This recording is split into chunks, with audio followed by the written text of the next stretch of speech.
INSiiGHTS now has its own Roku channel. INSiiGHTS itself is a dream maker, providing a platform for content creators. Go with INSiiGHTS Roku channel into 91 million homes. We are strengthening our programs and will continue to educate, entertain, and enlighten our viewers. We will still feature youth sports, Mick and Rick, INSiiGHTS Magazine, Remember the Legends, and much more. Stay tuned for our creative content. We will continue to appreciate your support.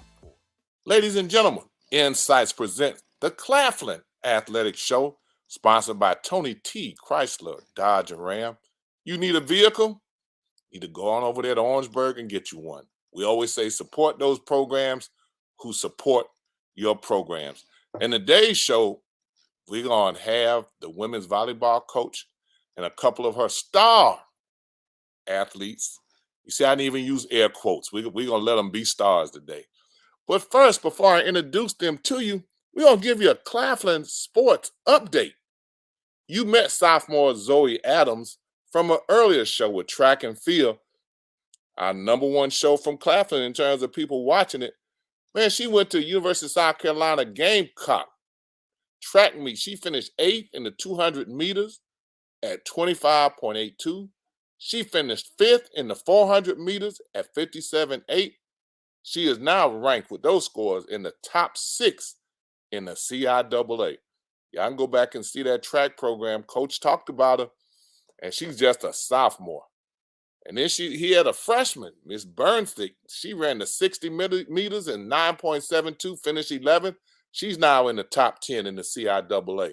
So some of Claflin's programs, man, they representing well. That's why we do this show, so we can keep you updated in terms of what's going on at Claflin. The men and women's basketball teams had a hard time at Livingstone. The men lost in overtime, 96-95. Man, that had to be a classic game right there. A lot of points scored.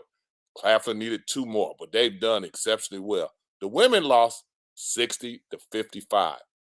Congratulations to Miss Dion McCullum. She's been hired as Associate Athletic Director of Athletics, and she's the head person over compliance. She's going to make sure that whatever happens at Claflin gets done the correct way.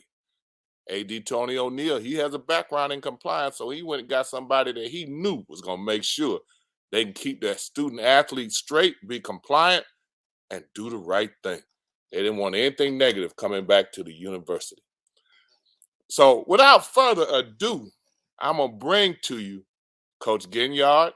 She just finished her first season as the Claflin head coach. She's been the interim coach before. She's familiar with Claflin. And again, she has a couple of young ladies with her, and we're going to welcome them to the show, and we're going to let Coach Ginyard introduce her stars to you. Welcome to the show. Thank you for having us. How y'all doing? Y'all were so talkative backstage before we got started. Now y'all get on. Don't get nervous now. Yeah, we want to see people to see those smiles that you had before. Coach, I'm going to let you introduce your young ladies to everybody. Good afternoon, everyone. I have 2 of my amazing student athletes here with me.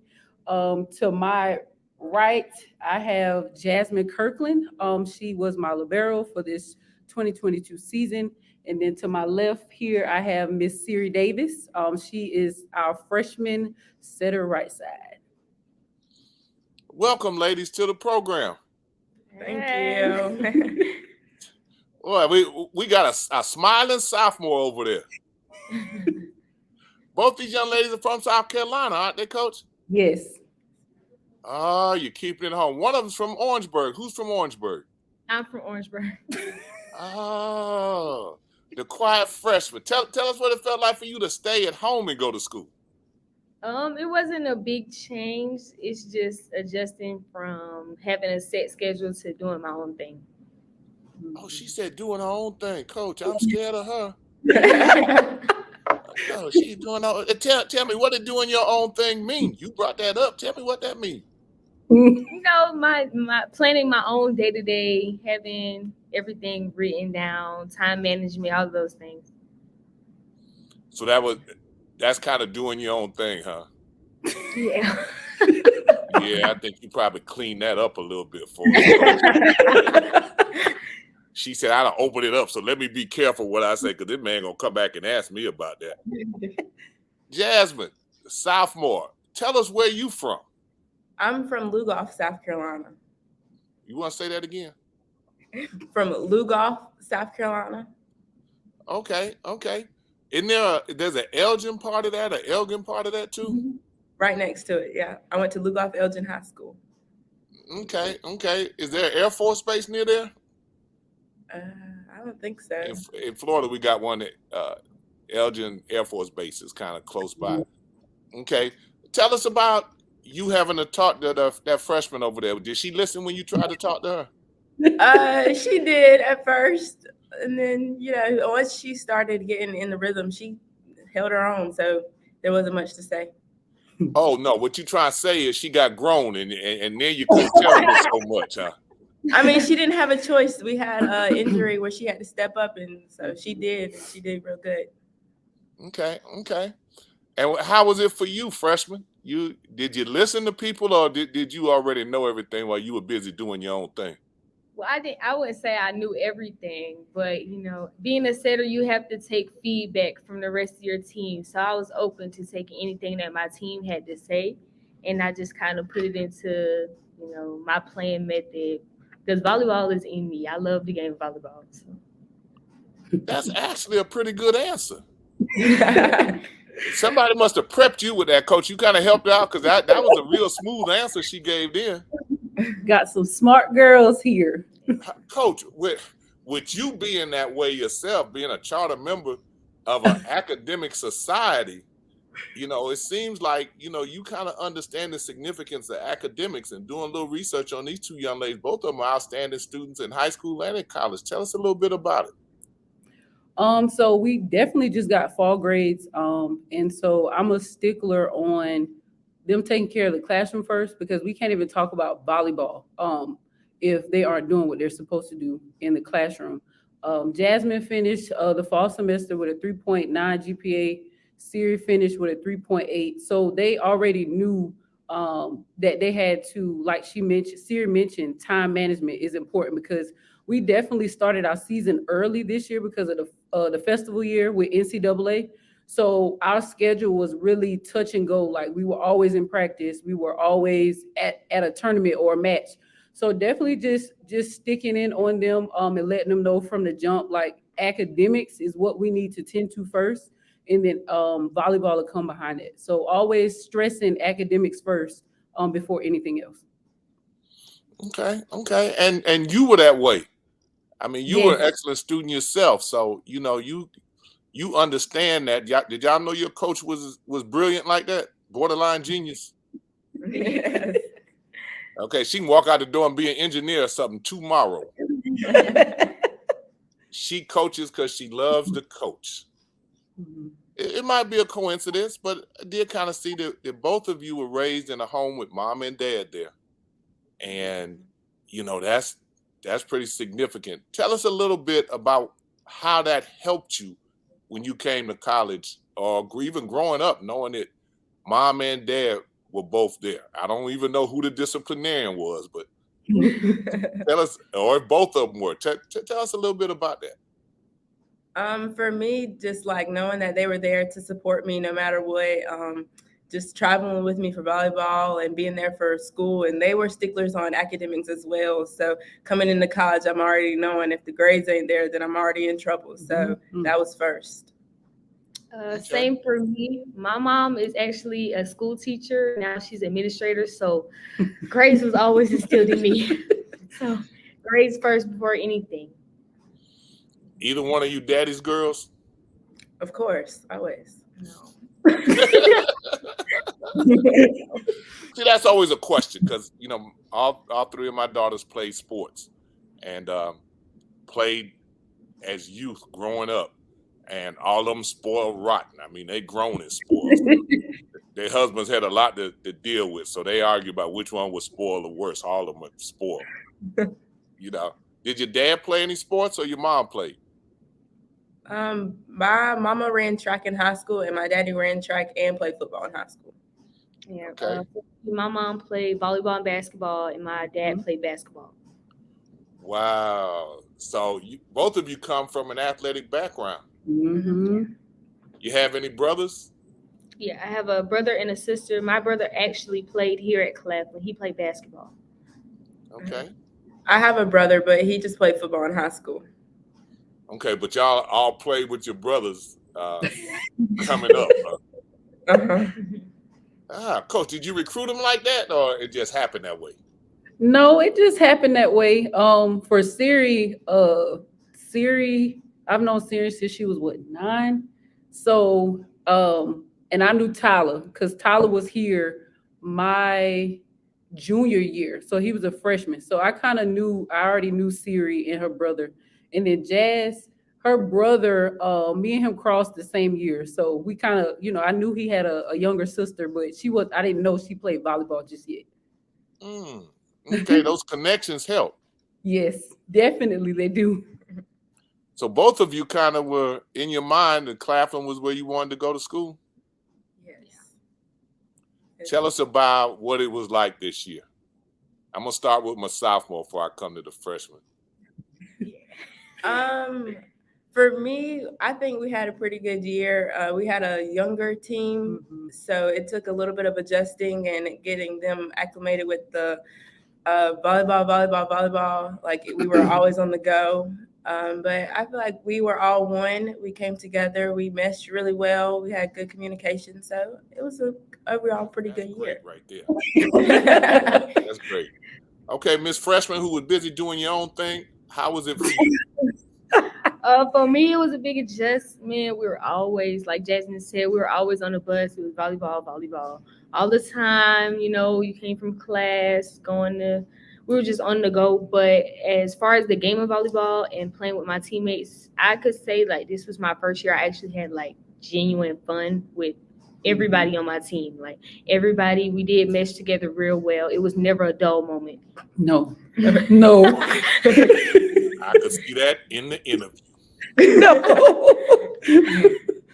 And that's almost different from most athletes. Most student athletes say that it was fun when they were in high school, and when they got to college, it was a job. So that's really rare, Coach, that you created that type of environment for the young ladies on your team. Coach, tell me, what did it mean to you? You started off blazing. Y'all started off just rolling. And then as you got into conference play, it kind of toughened up, but you still ended up with a good record. Tell us about the ups and downs a little bit, the difference from the first part of the season and how you closed out. So with our non-conference matches, they were to just see how the different rotations that we were throwing, how they would work. And they did pretty well with adjusting, just with a few minor tweaks and small things, techniques that we needed to focus on a little bit more. When we got in the conference, we hit a little snag with some injuries. So that kind of, getting people back healthy, working them back into their normal rotations, switching a few people around from, maybe an outside position to a right side position, or somebody playing strictly 6 rotations.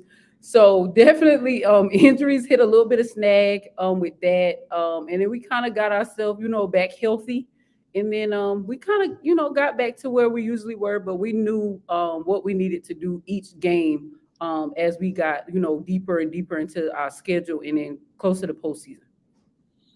Okay, now when you went to the CIAA, and help me a little bit in terms of clarity, the top 8 teams from the conference go to the tournament?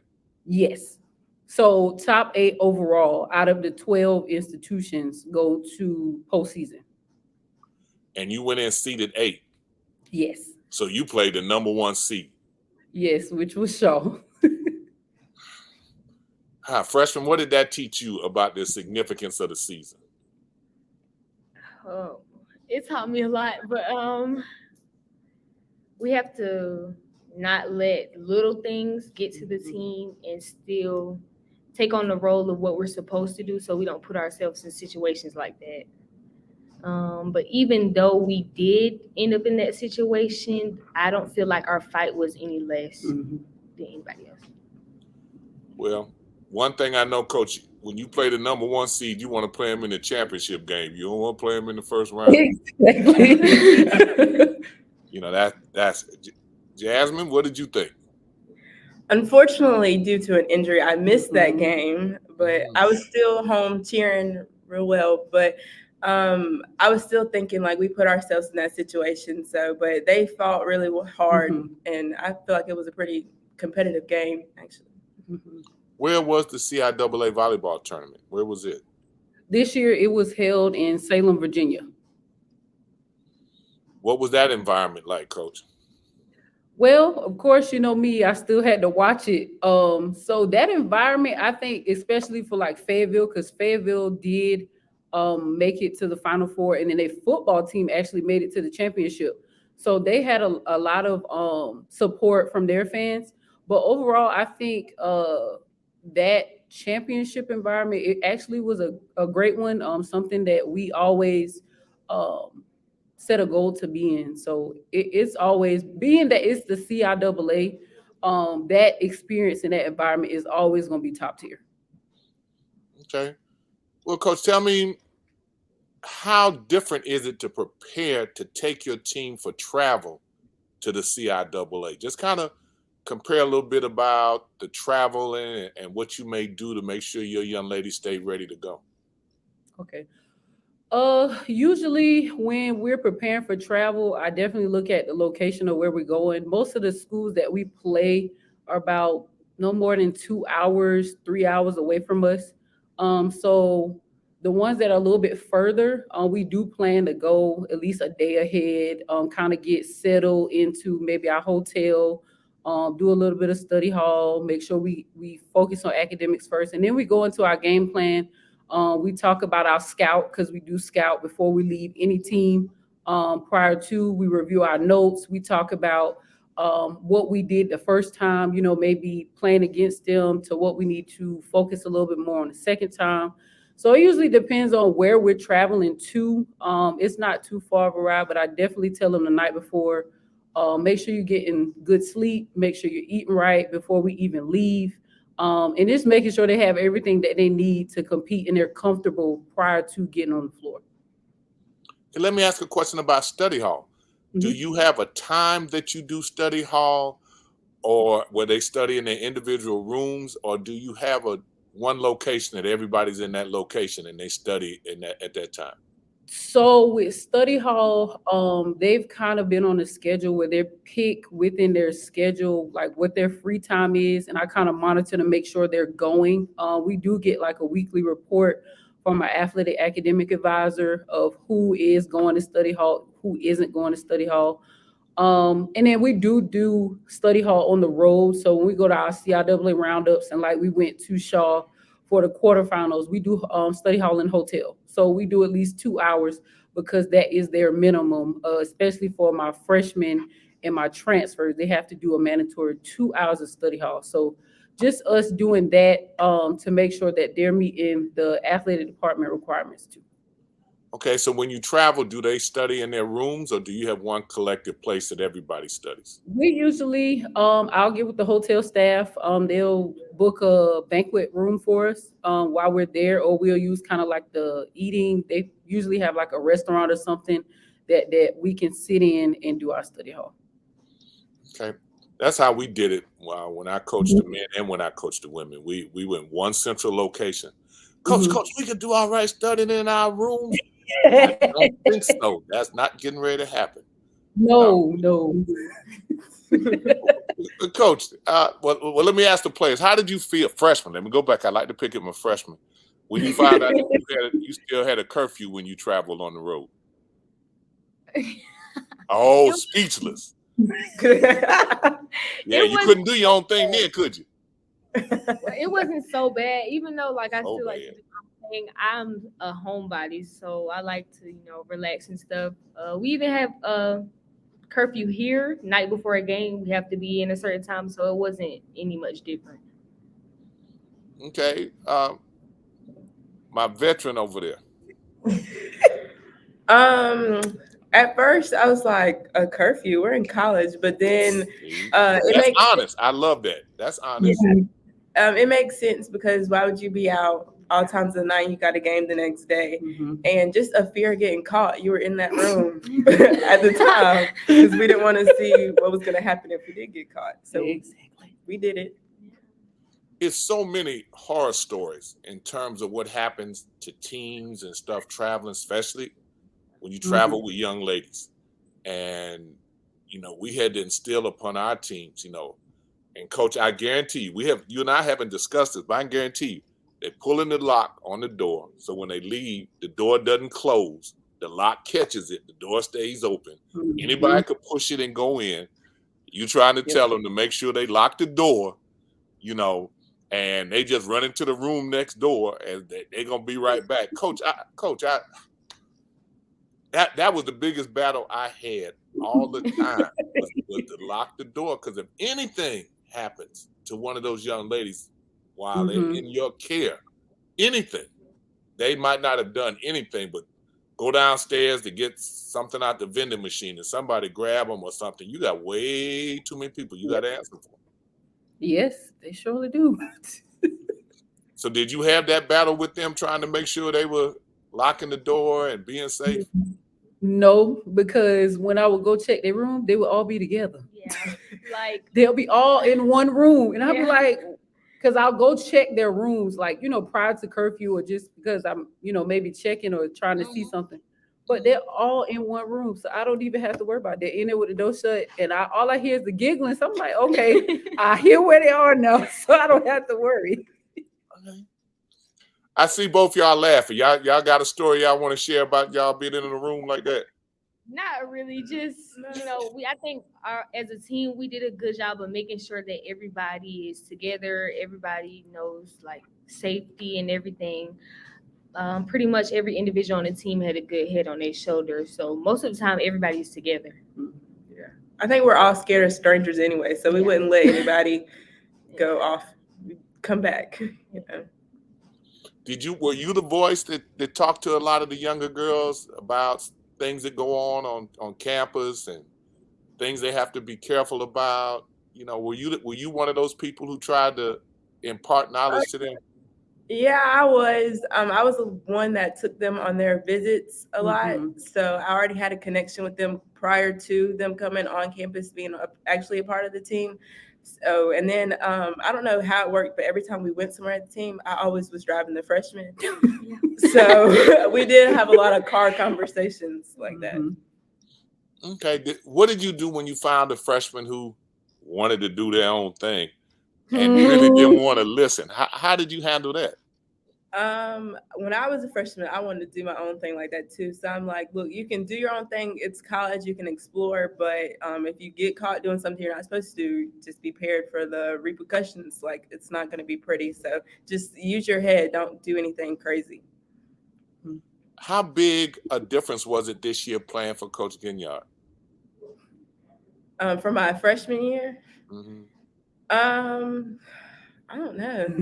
I feel like she was harder on me this year than she was my freshman year because I was in the libero position. So she knew that no matter what, like my teammates were counting on me to run the defense, to be a communicator. So she was definitely tougher. I had to fight for my position. I knew that they were looking at me like, this is my defense. What am I doing, Jazz? Like, so she was looking for me to be that leader on the court and talk and speak to my teammates. And how did that make you feel, knowing that it depended on you? It was a lot of pressure at first. And I'm one to kind of fold under pressure. So at first it took me a minute to get my feet wet, but then once I got in the rhythm, then I think I held my own pretty well. Coach, how did she do? She did good. She was number one in digs all season, CIAA leading board. She got robbed of being Defensive Player of the Year, but it's okay. But she definitely did what she was supposed to do. Wow, Coach. Was she a young lady that needed instruction and ran with it, or she kind of knew already? No, we had, conversations last spring, the summer of what, I was expecting of her coming into this year. So just a small conversations. It just kind of reminded her, in the process of playing games, Jasmine, calm down, so certain things in certain situations, I knew how to communicate with her. And in some situations, I'd be like, okay, Jazz just need a moment to herself. I'm going to give it to her, but I'm about to come back and I'm about to tell her, now you need to tighten up a little bit. Mm-hmm. How did it make you feel? Did you think that coach kind of understood you a little bit, Jazz? Most definitely. Yeah, we had that conversation. She'll look at me, I'd be like, all right, I know. Or I look at her and she'd be like, okay, I need to back off a little bit. So we had that good communication. Siri, what was your relationship with coach? Well, I've known her so long. She was also my club coach. See, that could be good and bad now. Yeah. She was actually my club coach a while ago, so I expected, some type of toughness. She was definitely on me a lot. Even though I didn't take any offense to it, because I know I'm a freshman, I have to come in here and work 10 times as hard as everybody else. She still was personable to everybody else. So she made sure she knew what everybody individually needed to become one. And for me, I think she knew me so long. It's just she knew what to say or what I could take. Okay. As you look back on this freshman year and get ready to go into next year, what are you taking from this year to help prepare you for next year?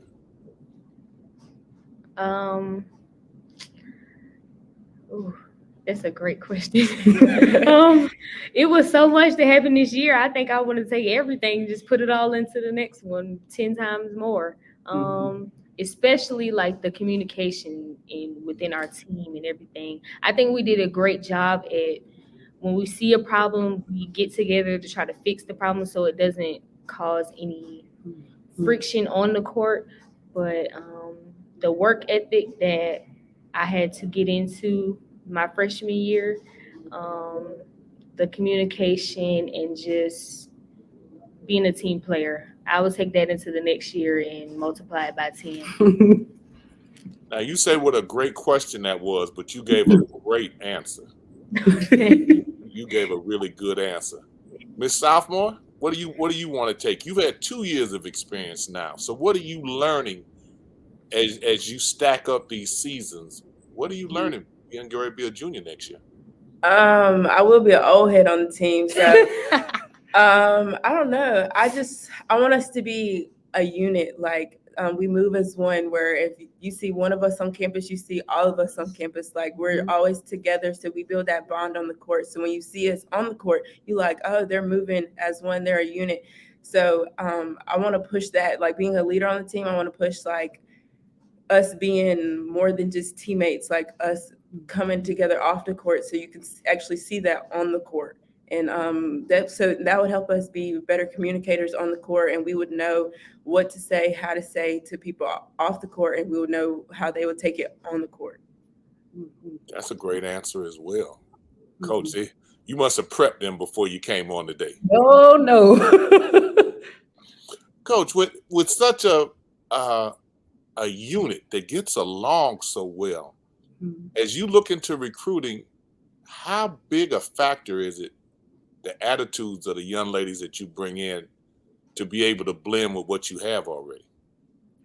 I have those conversations early in recruiting when I talk to them about my returners and what they have already started creating. So I let them come, and then even when I have recruits, I don't let my recruits stay with me. I let them go with the girls to see, how classes are in their specific major, or how campus is, or they usually come on some type of sporting event, whether it's our games or even basketball. So I just kind of let them go with my student athletes, because at the end of the day, they can love me, they can love the campus, but at the end of the day, they're going to be playing next to, with, subbing in.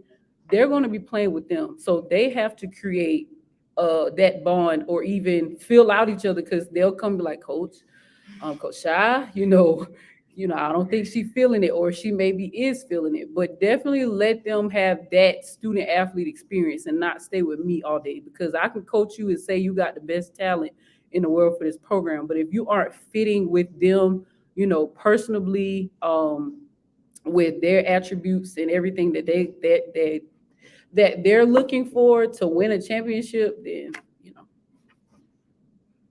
Coach, that's a really good answer. Because you kind of answered a little bit what I was going to ask you next, which was what happens if, well, let me ask either one, the players or coach, when you meet somebody who just seems to not fit and you think that, she's doing some things that, coach isn't going to put up with, what do y'all do? How do y'all handle that? Do y'all let coach know, or do you let her find out on her own, or do you say, coach, I don't know about that one that you brought in? I'll start. Well, for me personally, if I find something that I don't think will mesh with the team, I do let her know, but I don't let it interfere with the relationship that we could possibly have. Because even though it might not be for me or what I think, she has making the decisions at the end of the day. So yeah, I'd say we do the same thing. Like I said, we have a great relationship with Coach Shy, so we can FaceTime her any time of the day, and she'll answer, and we'll be like, Coach, I'm not too sure about this one. Or I'll be like, yeah, girl, I like her. Mm-hmm. You need to keep pushing on that one. So, yeah, we let her know. Coach, how does that make you feel, or your thought on it? It lets me know that I'm continuing to bring in some quality student athletes. So like I said, I lean on them. Of course, at the end of the day, it is my decision and what I'm looking for to add to this program and take it to another notch. But definitely, I don't want it to be where I'm bringing in athletes and, it's just for the athletic part. Like, I want it to be a family, a sisterhood, because that is even in our pledge and what they do on a daily. So I definitely want them to be able to have these teammates that become, family members, or they graduate and they're at baby showers and graduation parties and weddings. So definitely creating an overall experience is what I look for, and it feels real good to hear that they're listening. Wow. Ladies, this has been an excellent interview. I have to say, I believe in being honest. I'm gonna be real transparent. Y'all have been the best looking group. Everybody matching, gotten your shirts and everything together, your background. Y'all have represented Claflin Athletics extremely well. Thank you. And ladies and gentlemen, there you have it. You got Coach Ginyard, or Coach Shy is what I think I heard him say. With her budding stars, they will be with the program for a couple more years. Whenever they're in the area, this is a team that you want to go out and support. You want to get behind these young ladies and the coach. You want to make them feel welcome. When they're coming in your town, we want you to cheer loud, and we want you to be 100% all about Claflin. Ladies and gentlemen, we appreciate being here, and we will continue on again next week. This is Mickey Clayton. Coach, thank y'all. Like us on Facebook. I liked it on Facebook. Follow us on Twitter. INSiiGHTS. Yeah. 2 I's in the middle. INSiiGHTS. All right, y'all.